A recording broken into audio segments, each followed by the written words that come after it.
So we got a UFC fight night on Saturday. You're going to agree or disagree with the following sportsbook plays pertaining to this fight. All right. So UFC Apex in Las Vegas Saturday night. Let's dive right in. First event on the main card is a featherweight bout featuring GABRIEL BENITEZ taking on a Billy Quarantillo. I think I said that right. BENITEZ, the favorite at minus 160. But are you chasing or fading him against Quarantillo, who is coming off just his first octagon loss ever? So Quarantillo is a super high volume striker. He's averaging about 7 significant strikes per minute. And high volume means strong fantasy scoring. He's averaging the second most DraftKings fantasy points on this entire slate. He's averaging about 92 per fight. And he's only 7,700 in DraftKings DFS contests. So he's not – I look at Quarantillo, and I think he's like a pretty good salary relief play just based on that volume. So if I had to go with one of these fighters, I'd go with Quarantillo. So the men's middleweight division sees Rodolfo VIEIRA battle Dustin STOLTZFUS. So he hasn't fought since November of 2020. VIEIRA hasn't fought in nearly 5 months either, but is still favored at minus 220. So are you going to chase or fade him? So Rodolfo lost his last fight as a big favorite, and it was a tough loss. Like, he gassed out and he got submitted, which was like shocking. Like, it was totally shocking that he would get submitted because he's one of the best jiu-jitsu fighters in the world. He's a world champion in jiu-jitsu. He has incredible jiu-jitsu. So seeing him get tapped was like kind of unbelievable in his last fight. So he goes for a lot of blast takedowns, which requires a lot of energy, which is why he gasses out in these fights, because he's just really, really trying hard for these takedowns. I still pick him to win this fight because his jiu-jitsu is so good, and I'm sure he learned from his mistakes in his last fight. So I would go with Rodolfo in this fight.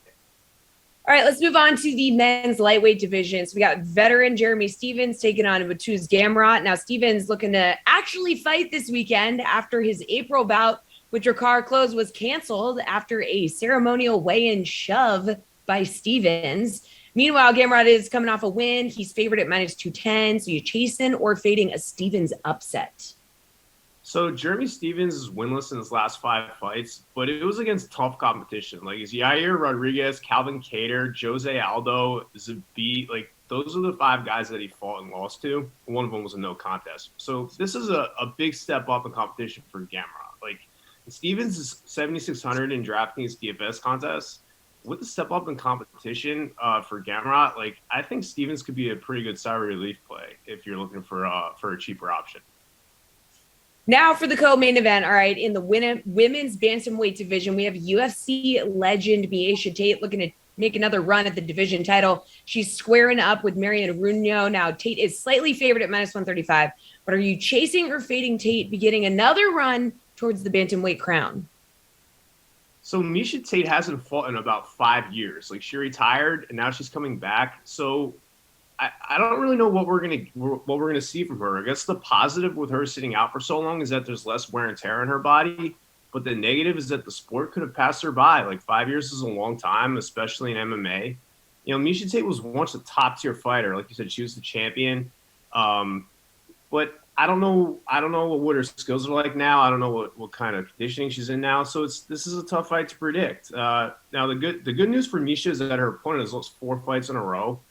So she's getting a pretty soft landing. But as far as DraftKings DFS contests go, both MIESHA and RENEAU are generally low fantasy scorers. So I think I'm going to stay away from this fight in DFS contests. I would look elsewhere in DraftKings DFS contests.